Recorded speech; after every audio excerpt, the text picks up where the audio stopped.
Practice करेंगे non integrated cost accounting system की। ठीक है, तो अभी तक जो अपन कर रहे थे वो अंडरस्टैंडिंग की बात कर रहे थे, अभी अपन प्रैक्टिस स्टार्ट करने वाले हैं कि कैसे हम क्वेश्चंस को डील करेंगे।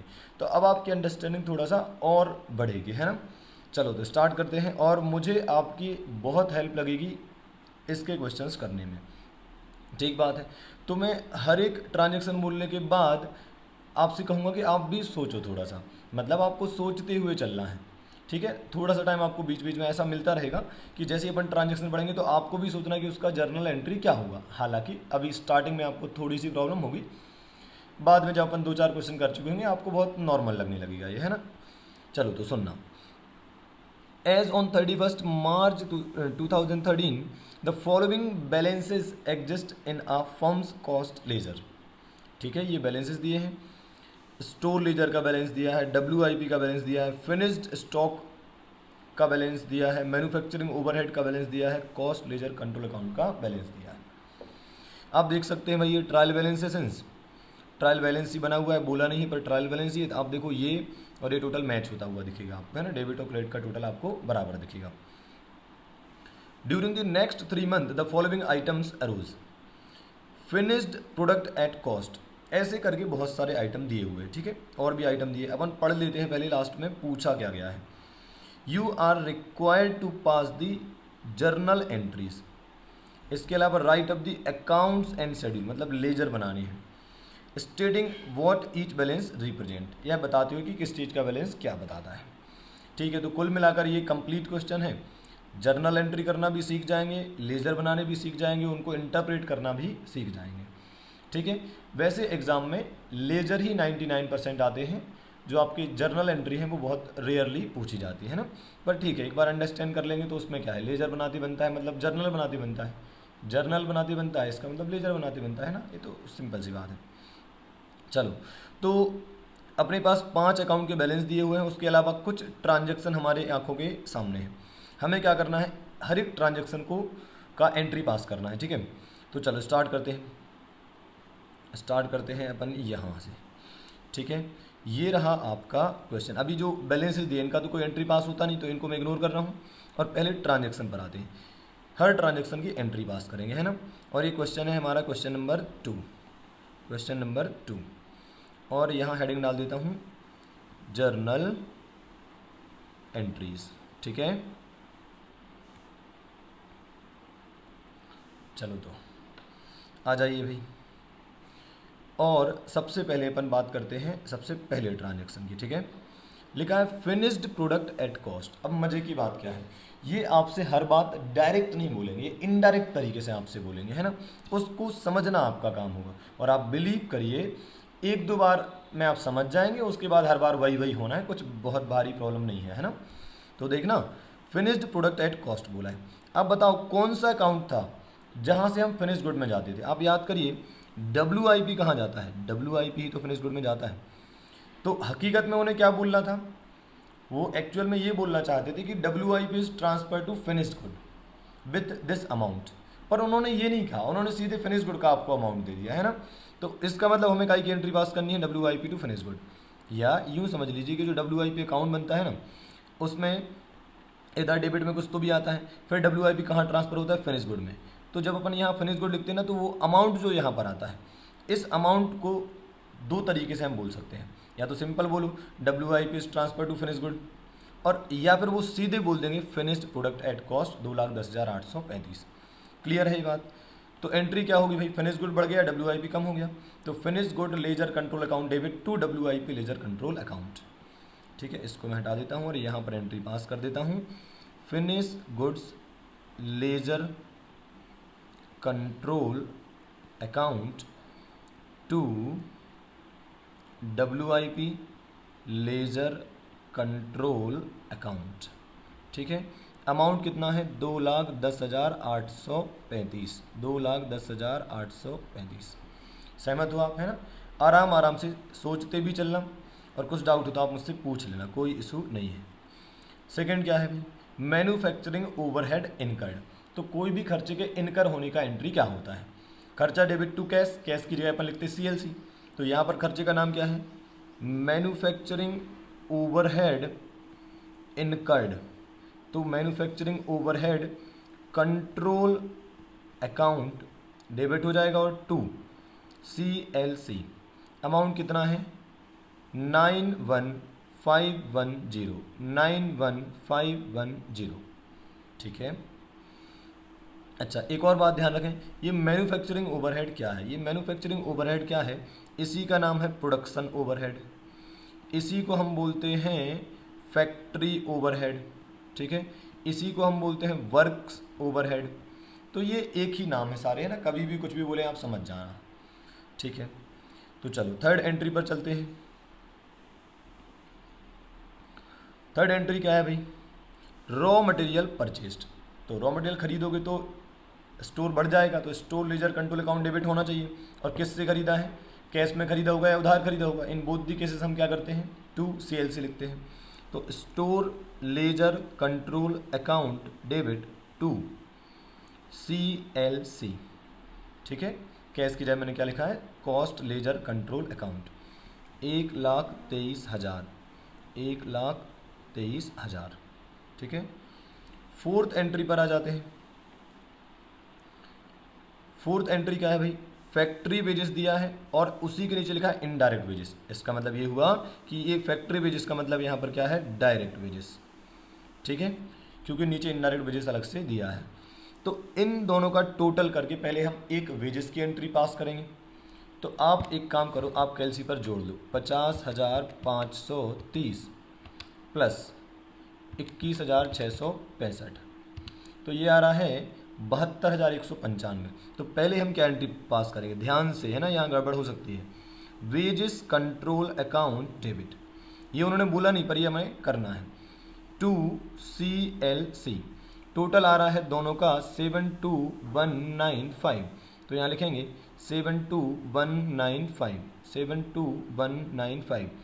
ये किस बात की एंट्री हुई, जब खर्चा हुआ तो खर्चा डेबिट 2 CLC, डन। तो खर्चा क्या हुआ है यहाँ पर, wages, wages control account debit 2 CLC।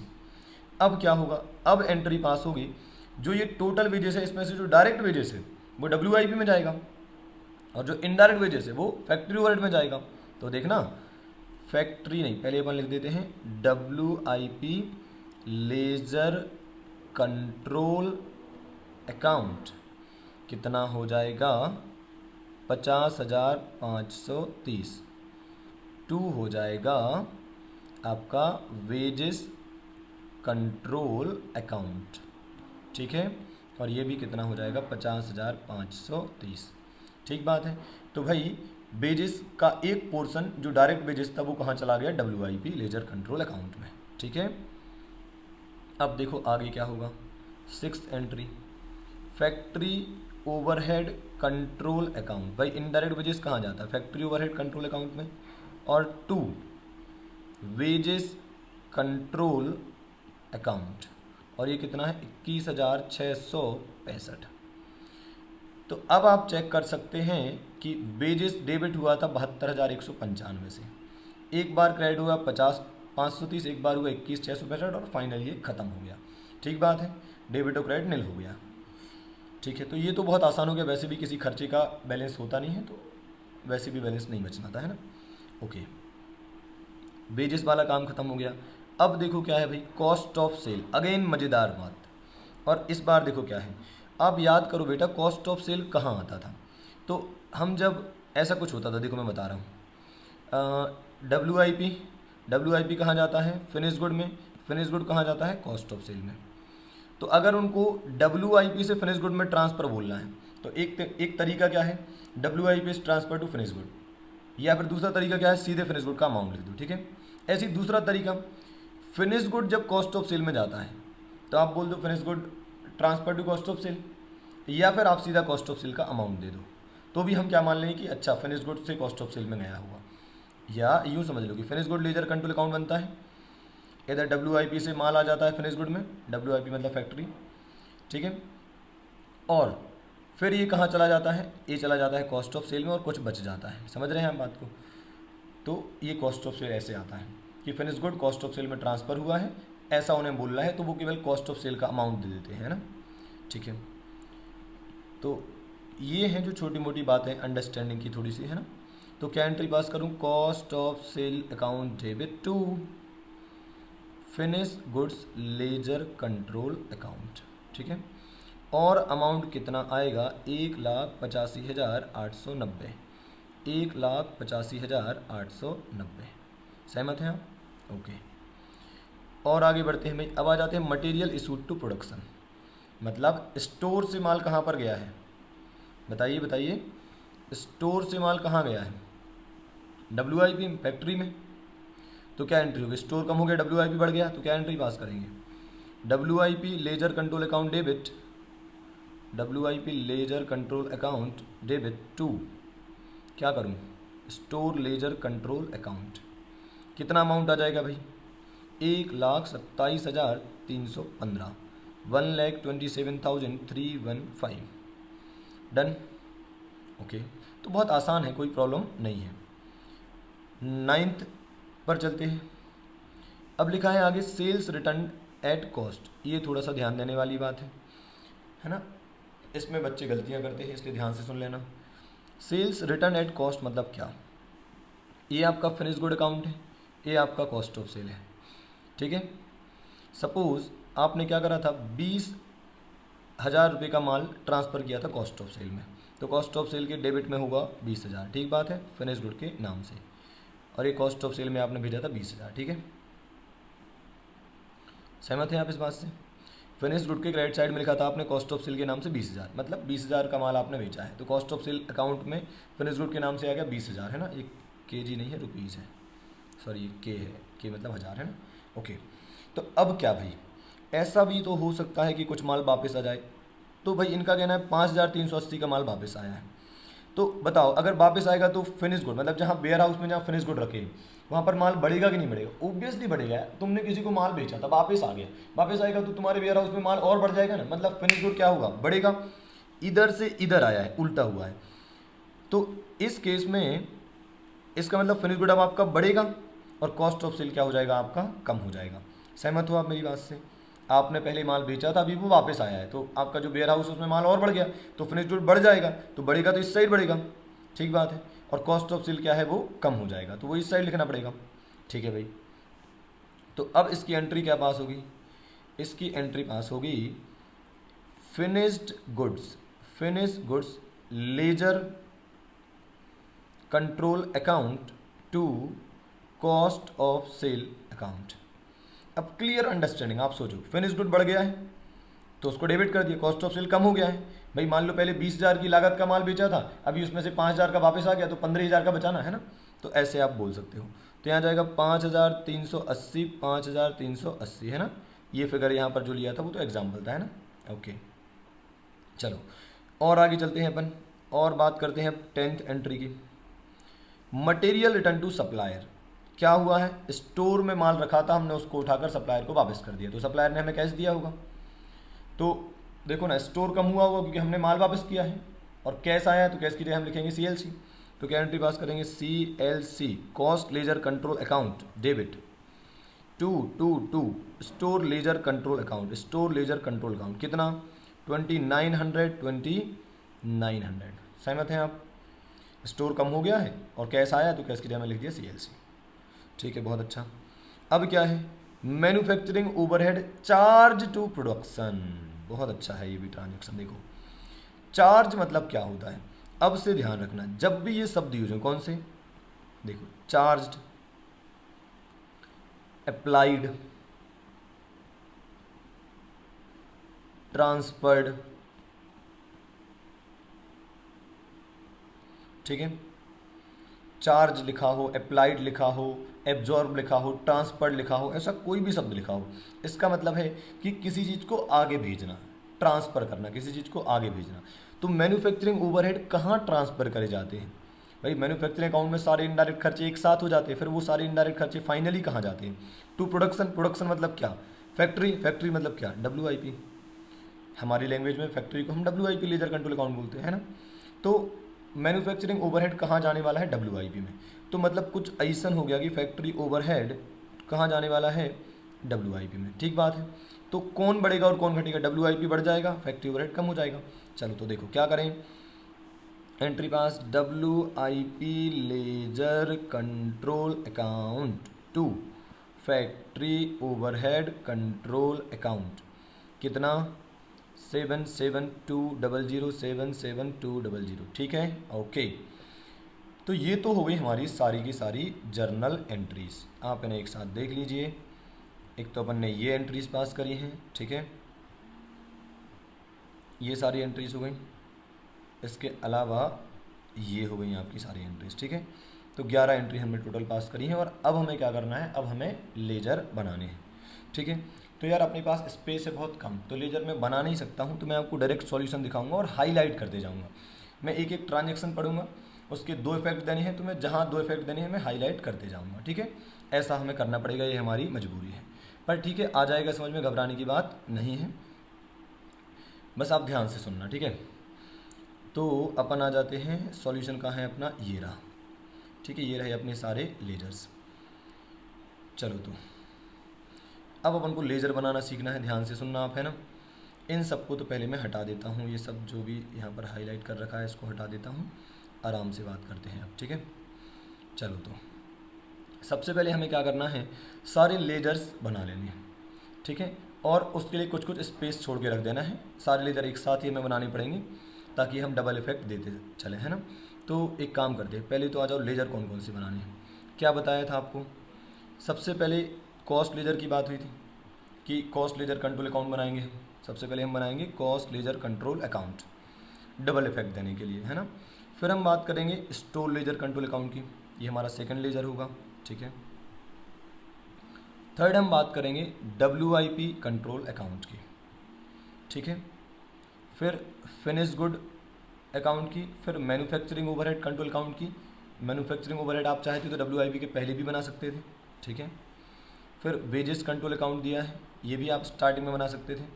तो मतलब ऐसा समझ लो कि आपका सीक्वेंस कुछ भी हो सकता है, उससे कोई खास प्रॉब्लम नहीं है ना। फिर ये बनाया है cost of sale account, finally trial balance. तो आप जब एग्ज़ाम में बैठे होगे तो आप स्पेस कैसे छोड़ोगे, तो आपको पहले से ही बता देता हूँ कि सबसे ज़्यादा स्पेस लगेगा कॉस्ट लेजर कंट्रोल अकाउंट में, ठीक है। बेजिस कंट्रोल अकाउंट में बहुत कम स्पेस लगेगा, कॉस्ट ऑफ सेल में 2 लाइन में खत्म हो जाता है ना। ये अंडरस्टैंडिंग आपको 2-4 क्वेश्चन के बाद खुद ही आ जाएगी, है ना, तो इसको कुछ याद रखने की ज़रूरत नहीं। मैन्युफैक्चरिंग ओवरहेड थोड़ा बड़ा होगा, WIP थोड़ा सा बड़ा दिखाई देगा, तो मतलब मेनली कौन से लेजर बड़े दिखाई देंगे आपको, WIP, कॉस्ट लेजर या स्टोर लेजर, है ना। तो आप क्या करेंगे, रफ ड्राफ्टिंग कर लेंगे सारे लेजर्स की। अब एक काम करते हैं, मैं ट्रांजेक्शन पढ़ूंगा, उसका डबल इफेक्ट देना है और उसके भी पहले हमें क्या करना है, बैलेंस लिख देने हैं, ठीक है। तो पहले तो एक काम करते हैं अपन, इनको यहाँ से रिमूव कर देते हैं, ये साइन हमको नहीं चाहिए, ठीक है, ताकि मैं प्रॉपर हाईलाइट कर सकूँ और आपकी अंडरस्टैंडिंग बढ़ा सकूँ। चलो तो आओ यहाँ आ जाते हैं, ओके। सबसे पहले हमें क्या काम करना है, सारे बैलेंसेस लिख देने हैं। जैसे कि स्टोर लेजर का बैलेंस दिया है डेबिट, तो स्टोर लेजर कहाँ है भाई आपका, मैं टिक लगाते जा रहा हूँ, स्टोर लेजर कहाँ है, ये रहा, टू बैलेंस BD 3,01,435 लिख दिया BD, ओके। सेकंड WIP का ओपनिंग बैलेंस दिया है 1,22,365, इसको भी उठा लो। तो WIP कहाँ है आपका, ये रहा 1,22,365, ये ओपनिंग लिख दिया। और किसका ओपनिंग दिया है, फिनिश गुड का ओपनिंग दिया है 2,51,945, तो 2,51,000, ये देखो 2BD 2,51,945, ठीक है। अब manufacturing overhead control account, sir ये तो एक खर्चा है, इसका बैलेंस क्यों दिया है, इसका बैलेंस तो नहीं देना चाहिए, तो फिर क्या करें अपन, ये दिया है 10,525, तो सर ये बैलेंस दिया क्यों है, ये एक बड़ी बात है, इसको मैं समझाऊंगा, फिलहाल तो अपन बैलेंस लिख देते हैं, मैं रीज़न बताऊंगा इसका, है ना। क्रेडिट बैलेंस दिया हुआ है 10,525, तो आपका जो अकाउंट है कहाँ गया, मैन्युफैक्चरिंग ओवरहेड अकाउंट या फिर फैक्ट्री ओवरहेड अकाउंट, इसके क्रेडिट साइड में हम बैलेंस लिख देते हैं। देखो ये लिखा है बाय बैलेंस BD 10,525, ठीक बात है, अभी तो हमने बैलेंस लिख दिया, क्यों लिखा मैं आपको याद दिलाऊंगा अभी, है ना। Okay, cost ledger control account, credit side में लिखा है 6,65,220, तो कॉस्ट लेजर कंट्रोल अकाउंट का है अपना, सबसे पहले बनाया है, ये रहा है, देखो देखो क्रेडिट साइड में लिखा है बाय बैलेंस BD 6,65,220, ठीक है। तो पहला काम हमें क्या करना है, सारे बैलेंसेस जो गिवन है वो रिस्पेक्टिव लेजर्स में लिख देना है, ठीक है। अब क्या करना है, अब मैं एक ट्रांजेक्शन को पढ़ूंगा और उसके दो इफेक्ट आपको देने हैं, बस एकमात्र काम यही करना है। सर हमको दो इफेक्ट कैसे आएंगे, अभी तो जर्नल एंट्री करी तो इसका मतलब ये कि दो इफेक्ट तो दिए ही है ना, तो बहुत आसान है, कोई दिक्कत नहीं है। और अब अपन फिर से बोल कर देखेंगे, आएगा आपको समझ में आएगा, कोई दिक्कत नहीं है ना।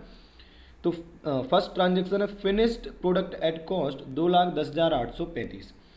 क्या होगा इसका भाई, WIP से, इसका मतलब क्या बताया था, हम WIP से कहाँ जा चुके हैं, फिनिश गुड में गए, मतलब WIP के क्रेडिट साइड में हमें क्या लिखना है, फिनिश गुड के नाम से।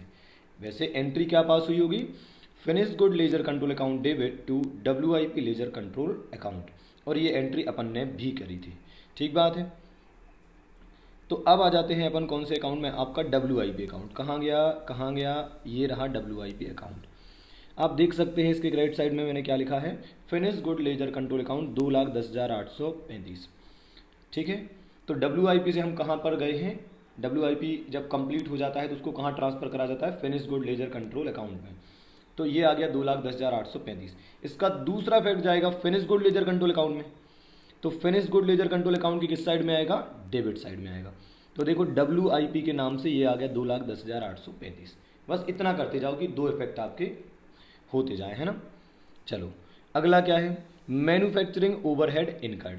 तो क्या होगा, मैन्युफैक्चरिंग ओवरहेड हुए हैं, तो manufacturing overhead control account debit to CLC, ऐसी एंट्री हमें पास करना चाहिए। तो दो अकाउंट में इफेक्ट जाएगा, एक तो मैन्युफैक्चरिंग ओवरहेड कंट्रोल अकाउंट में और दूसरा CLC अकाउंट में, मतलब कॉस्ट लेजर कंट्रोल अकाउंट में, है ना। चलो तो आ जाते हैं मैन्युफैक्चरिंग कंट्रोल ओवरहेड, ये रहा। इसमें देखो आप 2 CLC 91,510, ठीक बात है, और CLC अकाउंट के क्रेडिट साइड में चला जाएगा ये, ठीक बात है। तो CLC अकाउंट कहाँ है, ये रहा अपना, ठीक है। इसमें देखो आप, अपन ने लिखा है कितना था, 91,510, ये रहा मैन्युफैक्चरिंग ओवरहेड के नाम से। तो मैन्युफैक्चरिंग ओवरहेड कंट्रोल अकाउंट के डेबिट साइड में CLC आ गया और CLC अकाउंट की क्रेडिट साइड में आ गया आपका मैन्युफैक्चरिंग ओवरहेड कंट्रोल अकाउंट। मेरे हिसाब से आपको डबल इफेक्ट देना तो आता है, सीधी सी बात है। यहाँ CLC डेबिट साइड में लिखा है तो CLC अकाउंट में क्रेडिट साइड में लिख जाएगा मैन्युफैक्चरिंग ओवरहेड के नाम से, ठीक है। रॉ मटेरियल परचेस्ड, तो स्टोर बढ़ गया होगा, ठीक है, तो स्टोर में डेबिट हो जाएगा, और किस नाम से, टू CLC।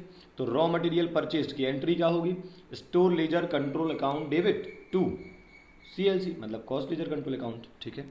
तो स्टोर में चलते हैं, स्टोर लेजर कहाँ है, ये रहा, देखो ये लिखा है 2 CLC 1,23,000। तो CLC के क्रेडिट साइड में जाएगा, देखो स्टोर लेजर के नाम से 1,23,000।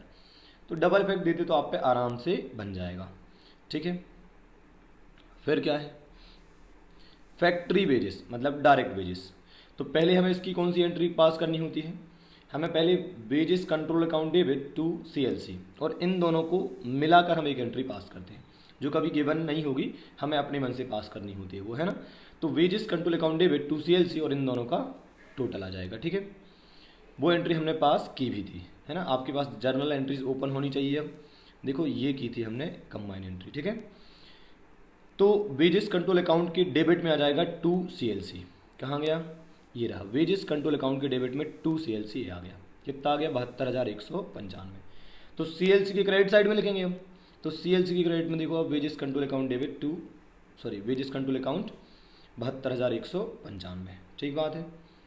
तो वेजेस कंट्रोल अकाउंट में क्या लिखा, 2 CLC 72,195, और सिंस वहाँ पर डेबिट में लिखा था, यहाँ मैंने क्रेडिट में लिख दिया CLC में आकर वेजेस कंट्रोल अकाउंट 72,195, ठीक है।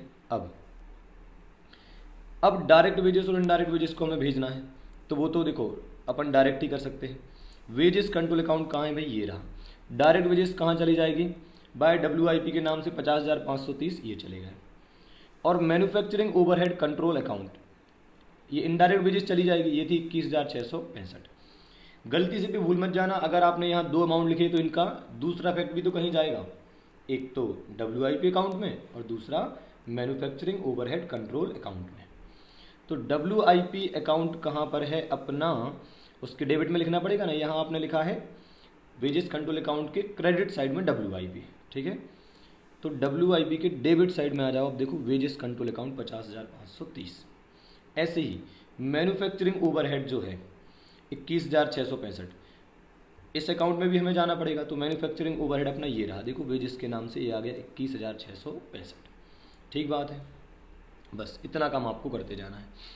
तो आप सोच लो एक बार, जैसी ट्रांजेक्शन सामने है उसका जर्नल एंट्री सोच लो, और फिर बस आपके अकाउंट या लेजर पहले ही से ओपन होंगे तो वहाँ आप डबल इफेक्ट दे दो, है ना। तो डायरेक्ट वेजेस हो गया, इनडायरेक्ट वेजेस हो गया। अब cost of sale, cost of sale का मतलब क्या होता है, फिनिश गुड अकाउंट के क्रेडिट साइड में कॉस्ट ऑफ सेल लिखा गया है ना, मतलब फिनिश गुड को हमने कहाँ भेजा है, कॉस्ट ऑफ सेल में एक तरीके से। तो ऐसा समझ लो कि ये फिनिश गुड अकाउंट है तो इसके क्रेडिट साइड में हम लिखते हैं कॉस्ट ऑफ सेल। तो इस बात को बोलने के लिए वो केवल क्या लिख देते हैं, डायरेक्टली कॉस्ट ऑफ सेल। ठीक है, तो cost of sale account debit, finish good ledger control account हो जाएगा क्रेडिट, है ना। तो आ जाते हैं finish stock ledger control account में। देखो ये लिखा है cost of sale control account 1,85,890। इसका मतलब ये हुआ कि 1,85,890 का माल बेचा गया है, तो इसलिए उसको कॉस्ट ऑफ सेल अकाउंट में भेजा गया। कॉस्ट ऑफ सेल अकाउंट अपना ये रहा, इसके डेबिट में आ गया finish good stock ledger control account. तो कॉस्ट ऑफ सेल से अगर आप पूछोगे कि क्यों तुमने कितना माल बेचा है सपोज, तो अपन कहेंगे कि यार फिनिश गुड हमने इतना बेचा है 1,85,890 का। ठीक है भाई, और आगे चलते हैं। मटेरियल इशूड टू प्रोडक्शन, मतलब स्टोर रूम से माल WIP में गया है, तो WIP बढ़ जाएगा और स्टोर कम हो जाएगा। तो WIP के डेबिट में आ जाते हैं। देखो WIP के डेबिट में देखो ये आ गया स्टोर के नाम से 1,27,315, और स्टोर देखो स्टोर से माल गया है तो कम हो जाएगा WIP के नाम से। तो स्टोर में जो इनफ्लो होता है वो इधर साइड आता है जब माल आता है, जब जाता है तो इधर से चला जाता है। तो WIP मतलब फैक्ट्री के लिए कितना माल इशू करा है हमने, 1,27,315। WIP अकाउंट में जाओगे आप तो वहाँ डेबिट में लिखा हुआ है ना। ठीक है, फिर क्या हुआ, सेल्स रिटर्न एट कॉस्ट, माल वापस आया है तो finish good ledger control account बढ़ गया है और कॉस्ट ऑफ सेल कम हो गया है। भाई कॉस्ट ऑफ सेल कम हो गया, इसको मैंने समझाया था थोड़ी देर पहले अभी, है ना। तो कॉस्ट ऑफ सेल कम हो गया, फिनिश गुड बढ़ गया, तो फिनिश गुड अकाउंट के डेबिट में चले जाते हैं। फिनिश गुड अकाउंट कहाँ गया, ये रहा। देखो कॉस्ट ऑफ सेल के नाम से आ गया 5,830। ठीक है, और कॉस्ट ऑफ सेल के क्रेडिट में आ जाओ आप, देखो ये रहा 5,380। ठीक है, शायद मैंने अमाउंट गलत पढ़ा था, अमाउंट क्या है 5,380। तो इन सब की तो जर्नल एंट्रीज भी अपन ने की है। देखो ये पूरी एंट्रीज मैंने आपको करके बताई थी, तो बस वही तो आप कर रहे हो। ठीक है, और आप अंडरस्टैंडिंग के लिए ऐसा भी सोच सकते हो कि फिनिश गुड वापस आया तो फिनिश गुड बढ़ना है, तो बढ़ना इस साइड हो जाएगा, इनफ्लो इस साइड हो जाएगा, और कम होगा तो इस साइड हो जाएगा, आउटफ्लो क्रेडिट साइड में आ जाएगा, है ना। तो माल वापस आया है तो कॉस्ट ऑफ सेल के नाम से लिख दिया 5,380, और कॉस्ट ऑफ सेल में क्रेडिट साइड में लिख दिया फिनिश गुड स्टॉक के नाम से 5,380।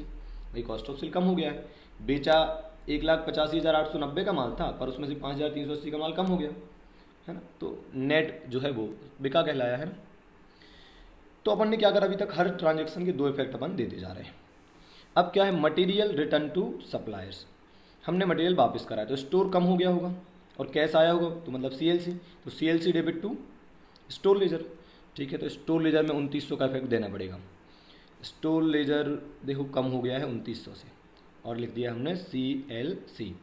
ठीक है, तो CLC के किस साइड में जाएगा, डेबिट साइड में, यहाँ क्रेडिट साइड में, वहाँ डेबिट साइड में। तो स्टोर लेजर कंट्रोल अकाउंट 2900। ठीक है, ओके।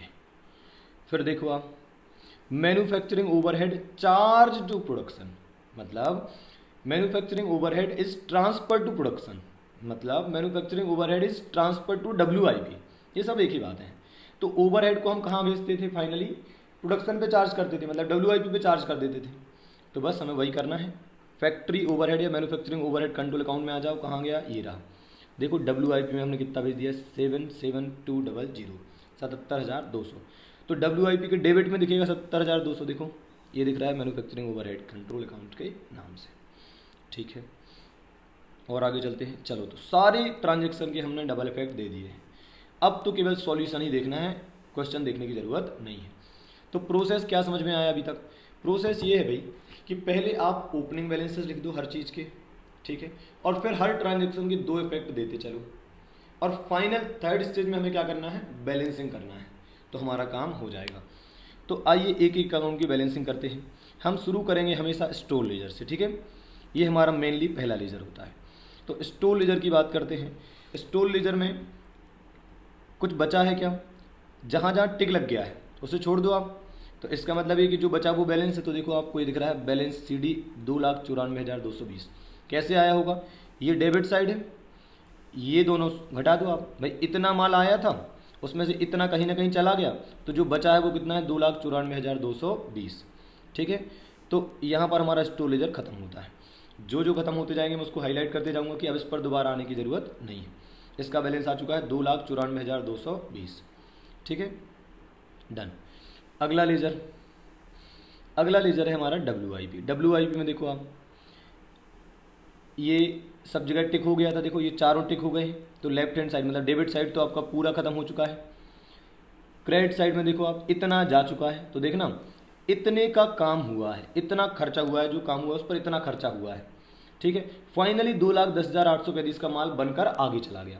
तो फैक्ट्री में इतना खर्चा हुआ, डेबिट साइड में इतना खर्चा हुआ है, और क्रेडिट साइड से बनकर बाहर कितना चला गया, फैक्ट्री के बाहर कितना चला गया, 2,10,835 का। फैक्ट्री के अंदर कितना गया, 1,66,575। ये हो गया बैलेंस CD। तो ये हो गया जो अभी भी WIP में ही है, अभी भी फैक्ट्री के अंदर ही है। ठीक बात है, तो ये भी हमारा खत्म हो गया। इसको भी मैं हाईलाइट कर देता हूँ, WIP भी हमारा खत्म। तो स्टोर का बैलेंस निकाल दिया हमने, WIP का बैलेंस निकाल दिया है ना। अभी तो यार स्टॉक अकाउंट है तो इनका बैलेंस बचना नॉर्मल सी बात है। ठीक है, और आगे चलते हैं। अब देखो finish good account. Finish good account में क्या बचा है, देखो अब कहाँ अनटिक है। लेफ्ट हैंड साइड पर देखो ये भी टिक है, ये भी टिक है, ये भी टिक है। राइट हैंड साइड पे ये भी टिक है। तो देखना इतना माल टोटल वेयर हाउस में आया है, ऐसा सोच लो आप, इतना माल टोटल वेयर हाउस में आया है। कैसे देखना, दिखाता हूँ। इतना पहले से रखा था, इतना इस बार फैक्ट्री से बनकर आया है, और इतना वापस आ गया था। तो इतना माल टोटल देखा जाए तो 4,68,160 का माल आपके पास वेयर हाउस में आया है, या रखा था, या टोटल मिलाकर इतना था। और उसमें से इतना बिक गया 1,85,890 का। ठीक है, तो कितना बच गया, ये आपका बच गया 2,82,270 का। तो अभी भी वेयर हाउस में 2,82,270 का माल पड़ा हुआ है। तो इस तरीके से ये भी खत्म हो गया। देखो अंडरस्टैंडिंग आना बहुत ज़रूरी है, इंटरप्रिटेशन निकालना कि ये जो बैलेंस है ये कहाँ से आया, क्यों आ रहा, क्या बता रहा है ये, है ना। तो बस अपन उसी पर बात कर रहे हैं। ठीक है, अब बात करते हैं मैन्युफैक्चरिंग अकाउंट की, मैन्युफैक्चरिंग ओवरहेड अकाउंट की मतलब, है ना। तो इसमें देखो क्या क्या बचा है। डेबिट साइड में ये दोनों हो चुके हैं, मतलब इतना खर्चा ओवरहेड के नाम का हुआ है, ये डेबिट साइड में दिख रहा है आपको। इतना बैलेंस पहले से पड़ा था, बाकी जो बचा उसका क्या करना है भाई, उसका क्या करना है, उसको हम कैसे लिखेंगे।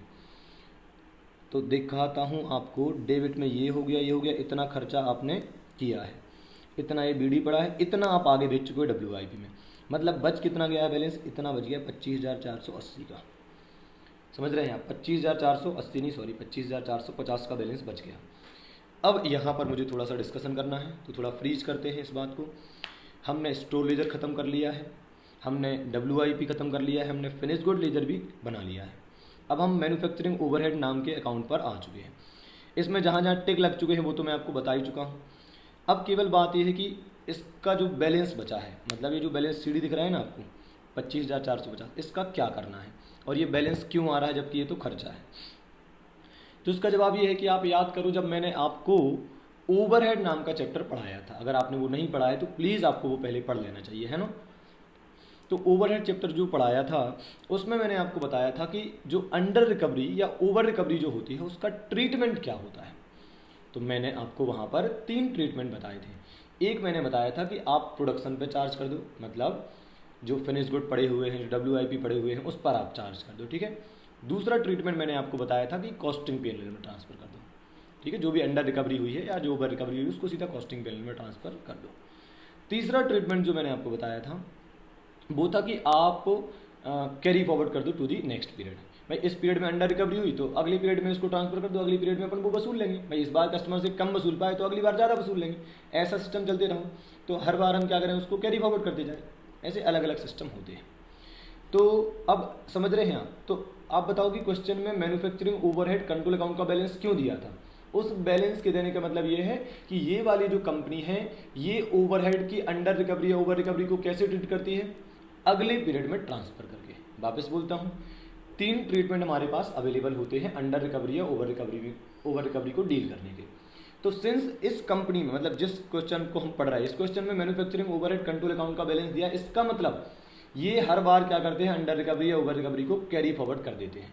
मतलब ये कॉस्टिंग P&L में नहीं बेचते, ये प्रोडक्शन पे चार्ज नहीं करते।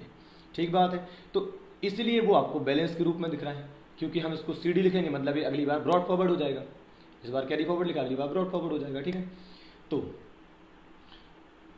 अब सवाल ये है कि अपन ने यहाँ पर CD क्यों लिखा। इसलिए लिखा कि हमने जैसे ही क्वेश्चन में देखा कि यार क्वेश्चन में तो मैन्युफैक्चरिंग ओवरहेड का बैलेंस दिया है, इसका मतलब पक्का एक CDBD खेलते हैं। CDBD मतलब कैरी डाउन ब्रॉड फॉरवर्ड, ऐसा ये करते हैं बार बार।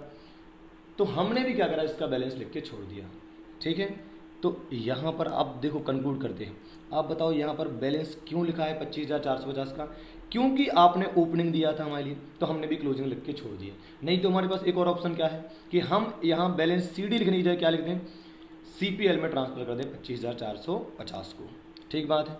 लेकिन हमने ऐसा नहीं करा। तो इसका मतलब क्रक्स क्या निकला, जब भी क्वेश्चन में हमें मैन्युफैक्चरिंग ओवरहेड कंट्रोल अकाउंट का बैलेंस दिया होगा तो हम भी बैलेंस ही लिखकर छोड़ेंगे, कॉस्टिंग P&L में ट्रांसफर नहीं करेंगे। तो एक स्पेशल अकाउंट था, इतना खर्चा हमने करा, इतना ट्रांसफर हो गया, इतना जो बचा वो CD रह गया, तो इसको हमने क्या कर दिया, कैरी फॉरवर्ड, मतलब CD लिखकर छोड़ दिया। अगली बार ये ब्रॉड फॉरवर्ड हो जाएगा, है ना, अगली बार कस्टमर से रिकवर कर लेंगे। डन। सो फाइनली ये अकाउंट भी कंप्लीट हो चुका है। अब बढ़ते हैं आगे वेजेस में। ये तो अपने आप में टैली रहता है, देखो सब जगह टिक लगे, ये लगा ये लगा ये लगा, कहीं भी कुछ नहीं है। कॉस्ट ऑफ सेल में आप देखो ये टिक लगा है, ये टिक लगा है, जो बच गया है उसको बैलेंस, इसको CD लिख के छोड़ा हुआ है। कॉस्ट ऑफ सेल में जो बच गया है वो अपन ने CD लिख कर छोड़ा है। इस CD अपन ने लिखकर क्यों छोड़ा है, आप सोचो, कॉस्ट ऑफ सेल का बैलेंस कैसे बच सकता है। कॉस्ट ऑफ सेल कोई इन्वेंट्री थोड़ी है भाई, जैसे स्टोर है उसका बैलेंस बचना समझ में आता है, फिनिश गुड का बैलेंस बचना समझ में आता है, WIP का बैलेंस बचना समझ में आता है। पर कॉस्ट ऑफ सेल कोई इन्वेंट्री थोड़ी है जो उसमें बैलेंस बच जाएगा। कॉस्ट ऑफ सेल मतलब इतनी अमाउंट का माल बेचा गया तो बेचा गया तो बेचा गया। तो सर अब ध्यान से जो बात बोलने जा रहा हूँ, अपन को हकीकत में यहाँ लिखना चाहिए था CPL, कॉस्टिंग P&L। क्यों भाई, इतने का माल हमने बेचा, उसमें से इतने का वापस आ गया, इसका मतलब इन दोनों का नेट, मतलब ये वाला अमाउंट, इतना हमने सच्ची में बेच दिया। नेट सेल हमारी ये कहलाई, नेट कॉस्ट ऑफ सेल 1,80,510 कहलाई, इसको CPL में भेजना था। पर सिंस क्वेश्चन में CPL बनाने को नहीं बोला गया है, बल्कि ट्रायल बैलेंस बनाने को बोला गया है, तो हमने इसे CPL में ट्रांसफर करा ही नहीं। हमने कहा अगर CPL में ट्रांसफर करेंगे तो CPL अकाउंट बनाने को बोलेगा, मतलब CPL अकाउंट बनाना पड़ेगा, लेकिन CPL तो उसने पूछा ही नहीं, तो इसलिए हमने इसको CD लिखकर छोड़ दिया है। अन्यथा हम हर आने वाले क्वेश्चन में इसको CPL में ट्रांसफर करेंगे। केवल कब ट्रांसफर नहीं करेंगे, जब वो CPL पूछेगा ही नहीं, और सीधा ट्रायल बैलेंस बस पूछेगा, बात खत्म। तो हम भी इसको बैलेंस CD लिखकर छोड़ देंगे। ठीक बात है। तो ये अकाउंट भी हमारा यहाँ पर खत्म होता है। डन, सारे अकाउंट खत्म हो गए। अब एक बड़ी अच्छी बात जिसके लिए शायद आप इंतजार कर रहे होंगे कि सर आपने कहा था कि ऑटोमेटिकली पता चल जाएगा कि आपका आंसर सही है या गलत है। तो बताता हूँ, देखो कैसे अपन को पता चलेगा। आप एक काम करना, कैलकुलेटर उठा लो और सारे लेजर जिनके बैलेंस बचे हैं, जैसे कि स्टोर लेजर का बैलेंस कितना बचा है, देखो 2,94,220, इसको कैलसी पर टाइप कर लो। उसमें और क्या जोड़ दो, WIP का बैलेंस जोड़ दो 1,66,575, उसमें फिनिश गुड का बैलेंस जोड़ दो 2,82,270। और कहाँ है बैलेंस, देखो इधर भी बैलेंस है, इधर ये वाला बैलेंस भी जोड़ दो, मैन्युफैक्चरिंग ओवरहेड कंट्रोल अकाउंट का 25,450, ये भी जोड़ दो। इसके बाद और कोई अकाउंट जिसमें बैलेंस बचा है, कॉस्ट ऑफ सेल में बचा है कितना, 1,80,510 का। इन सारे बैलेंस को जोड़ लो। अगर इन सबको जोड़ने पर टोटल 9,49,025 अगर आ जाए आपका, तो समझ जाना कि आपका आंसर सही है। क्या मतलब सर, मतलब ये हुआ बेटा कि डबल इफेक्ट देने के लिए अपन कॉस्ट लेजर कंट्रोल अकाउंट का यूज करते हैं। तो अब एक काम करो, हर लेजर जिसका बैलेंस बचा है उन सारे बैलेंसेस को आप ऐड कर लो, तो उतना ही बैलेंस आपका दूसरे साइड पर भी होना चाहिए। तो आप चेक करना कि कॉस्ट लेजर कंट्रोल अकाउंट का बैलेंस भी उतना ही आ रहा होगा जितना कि आपका सारे लेजर्स का बैलेंस आ रहा होगा। समझ रहे हैं आप बात को? क्यों? क्योंकि भाई अगर कोई चीज़ का CD, मतलब अगर कोई चीज़ का बैलेंस डेबिट आ रहा है, जैसे मान लो 3 इन्वेंट्री अकाउंट है, तीनों के बैलेंस डेबिट आ रहे हैं, तो उसका क्रेडिट साइड भी तो कहीं होगा, तो वो कहाँ होगा, CLC में होगा। तो अब आपको क्या बोला मैंने, सारे लेजर्स के क्लोजिंग बैलेंस ऐड करके देखो, वो इतना ही आना चाहिए। बाकी सब में तो देखो अपन टिक लगा ही चुके थे, ये चारों टिक लगे हुए हैं देखो, और ये भी लग चुका है, तो बैलेंस ऑटोमेटिकली निकल जाता। अब ये बैलेंस और आपके सारे लेजर के बैलेंस का टोटल मैच होना चाहिए। अगर ये मैच हो गया तो काम हो जाएगा, मतलब आप सही है। ठीक है, ट्रायल बैलेंस बनाने में कोई दिक्कत नहीं है। जिन जिन अकाउंट के बैलेंस बचे हैं, जिनका डेबिट बैलेंस है तो डेबिट, तो देखो ये सारे अपन ने लिख दिए। जिन अकाउंट के बैलेंस बचे थे सारे, जो बैलेंस बचा था सबका डेबिट बैलेंस था तो लिख दिया। कॉस्ट लेजर कंट्रोल अकाउंट का बैलेंस क्रेडिट था तो देखो ये भी आ गया। ऐसे ही चेक हो रहा है, सारे ये बैलेंस और ये बैलेंस टैली कर रहा है ना। तो यहाँ पर ये क्वेश्चन हमारा फिनिश होता है। हो सकता है आपको ये क्वेश्चन थोड़ा सा डिफिकल्ट लगा हो, पर ठीक है, अगर आप इसको खुद से पूरा करके देखते हैं और जहाँ परेशानी आती है मुझे सीधा आप फ़ोन लगा देना या व्हाट्सएप कर देना, अपन तुरंत डिस्कस करके इसको खत्म कर लेंगे। ठीक है, ये क्वेश्चन आप सॉल्व करके देख लेंगे तो अगला क्वेश्चन करने में मज़ा आएगा। ठीक है, और छोटी छोटी बातें हम लर्न करते चलेंगे। चैप्टर थोड़ा सा बड़ा है, मेहनत ज़्यादा करनी पड़ेगी, है ना। ओके।